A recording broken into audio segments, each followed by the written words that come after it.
datang ke kuburan orang tua, kayak kerabat, kemudian kita membaca Al-Fatihah. Membaca Al-Fatihah nggak ada contoh. Al-Fatihah untuk orang mati nggak ada contoh dan nggak akan sampai.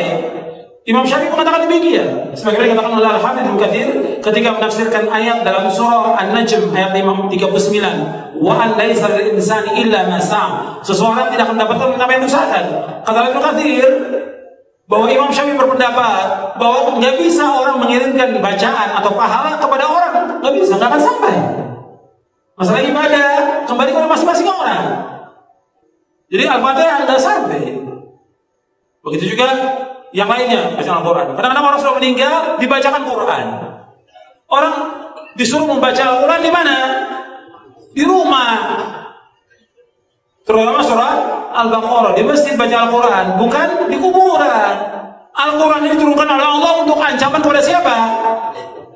Orang hidup, orang mati.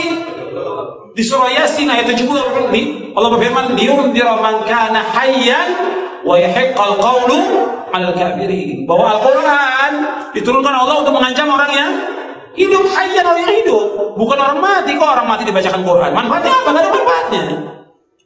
Disuruh kita baca Al-Quran di rumah kita. Kata Nabi, "La taj'alu buyutakum maqabira, inna syaitana yanfiru minal baiti alladhi tuqra'u fi surah Al-Baqarah." Jangan kamu jadikan rumah kamu seperti kuburan, sesungguhnya setan lari dari rumah yang membacakan surah Al-Baqarah. Enggak ada para sahabat membacakan Quran di kuburan, enggak ada. Kemudian juga mengirimkan Al-Fatihah kepada Nabi juga enggak ada. Ini kan banyak orang setiap hari dari majelis ila hadratin Nabi Al-Fatihah. Dari mana dalilnya? Dari mana dalilnya? Dari mana? Yang disuruh kita membanyakan apa? Sholawat kepada Nabi, bukan baca Al-Fatihah. Kenapa enggak Al-Baqarah? Kenapa enggak Ali Imran? Kenapa enggak An-Nisa? Kenapa enggak Al-Maidah? Kok Al-Fatihah? Enggak ada dalilnya. Di Quran maupun di hadis Nabi yang sahih. Enggak ada para sahabat kumpul, ayo kita baca Al-Fatihah untuk Nabi. Enggak pernah ada. Enggak ada sebuah riwayat yang demikian dan enggak akan sampai. Perhatikan, yang Nabi mau kepada umatnya apa? Ittiba, mengikuti beliau, bukan mengirimkan Al-Fatihah. Nabi sudah tempatnya di surga yang paling tinggi. Nabi itu Firdaus al-A'la yang paling tinggi. Yang pertama kali membuka pintu surga siapa? Rasulullah SAW. Kita kayak banyak amalan aja mengirimkan Fatihah ke Rasulullah.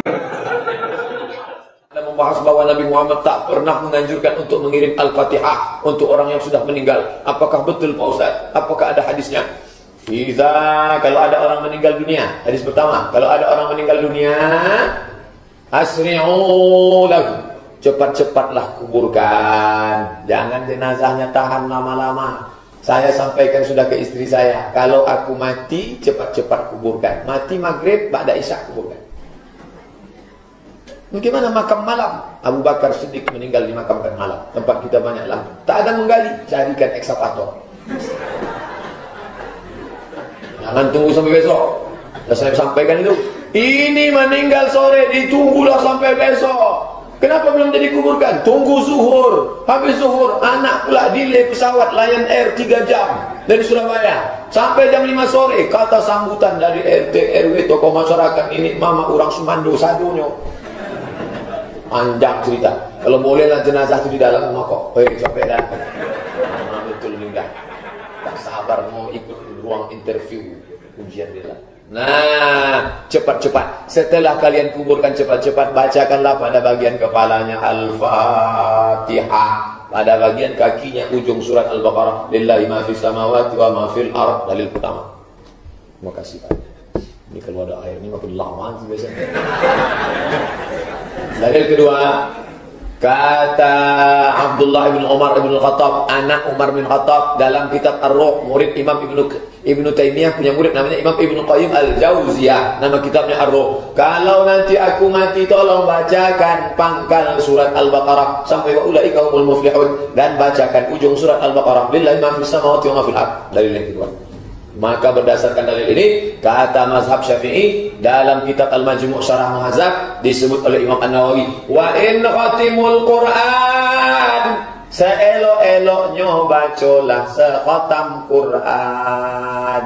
Kalau tak sanggup sekhatam Quran, bacalah hatinya Al-Quran, qalbul Quran, Yasin wal Qur'anil Hakim innaka laminal mursalin. Imam nangis. Belum dibayar juga.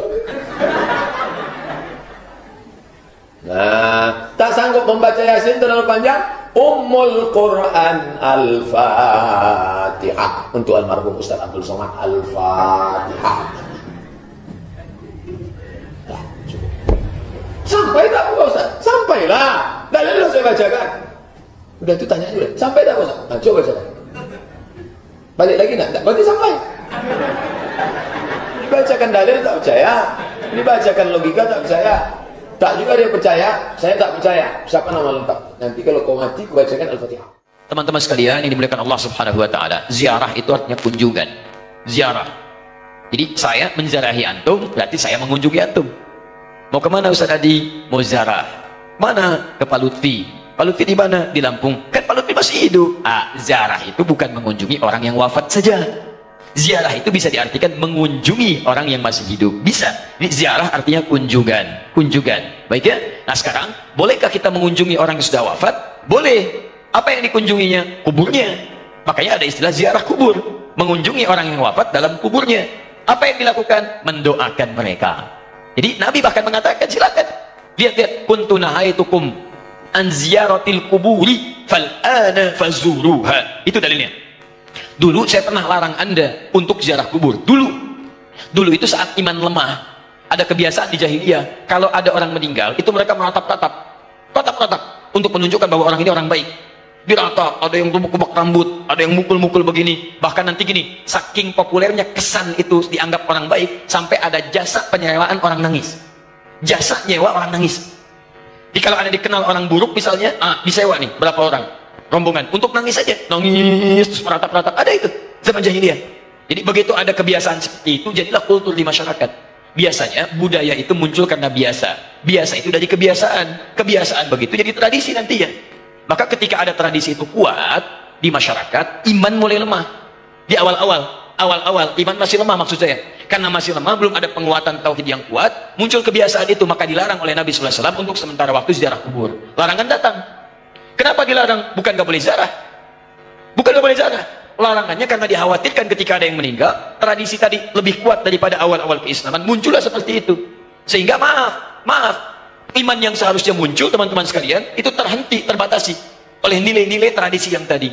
Maka setelah imannya kuat, paham bisa membedakan, mana doa, mana diskusi, mana ceramah, mana ngobrol, ya kan? Mana kemudian teman-teman sekalian bisa mendoakan dengan baik, mana yang bisa meningkatkan iman, mana yang bisa mengurangi iman. Dari situlah kemudian, ini yang paling menarik, muncullah sabda Nabi, kuntu nahaitukum an ziyaratil kuburi. Dulu saya larang kalian ziarah kubur karena dikhawatirkan kalian meratap, minta-minta pada yang tidak baik. Fal'ana fazuruha. Sekarang ziarahi. Di ziarah kubur itu hukumnya boleh.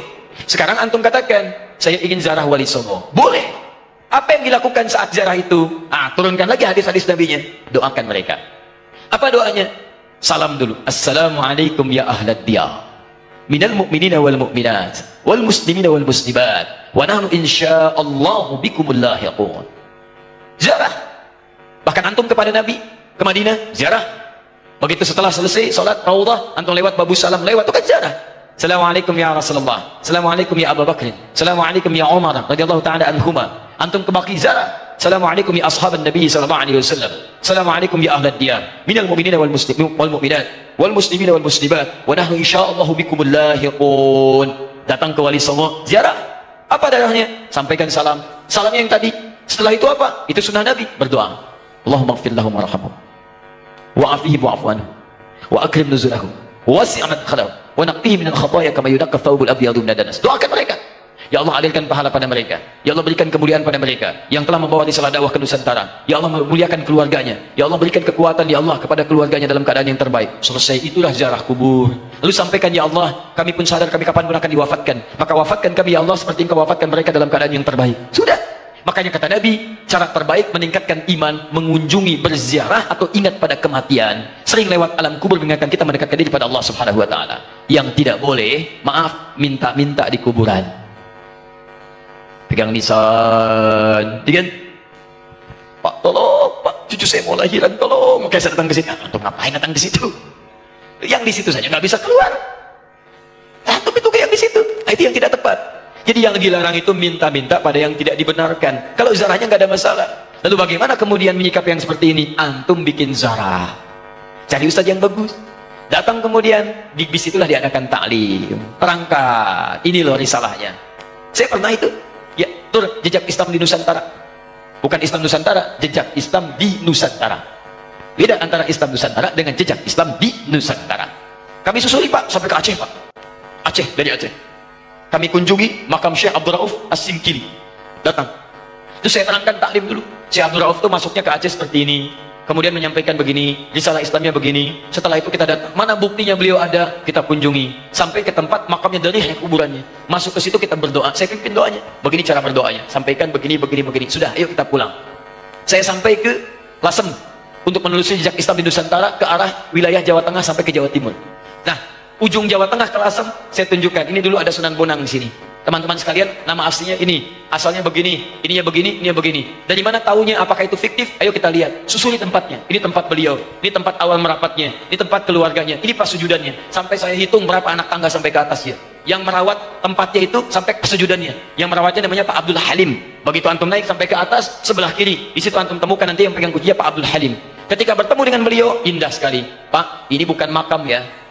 Bukan makam, makamnya itu bukan yang di sini, ini cuma pasujudannya. Pasujudan itu tempat beliau kemudian memetakan wilayah, berdoa kepada Allah, minta diberikan kekuatan, bersujud di situ, sholat menghadap ke arah kiblat, seperti Nabi naik ke Gua Hira. Lalu memohon kepada Allah beri petunjuk, setelah itu berdakwah di lingkungan sekitaran. Makamnya bukan di sini Pak, tapi yang di bawah. Disamarkan makamnya supaya tidak ada yang mengkultuskannya. Indah keterangannya. Saya ajak jamaah untuk mendengarkan itu semua. Tuh, kan? Sering tertipu kita.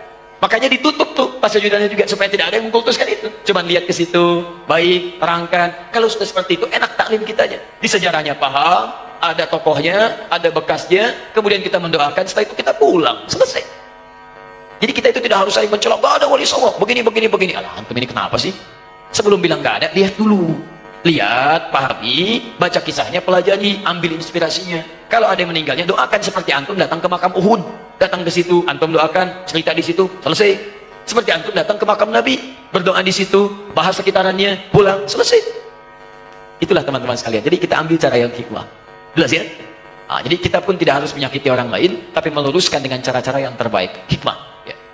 Jadi karena masjid yang al-hikmah, selalu ini yang muncul. Islam Aswaja Channel dan Kun Alafa Media mengajak untuk mendoakan beliau. Dan semoga video ini menjadi amal jariah beliau. Dan bermanfaat fitini wa dunya hatal akhirah buat kita semua. Lahul Fatihah.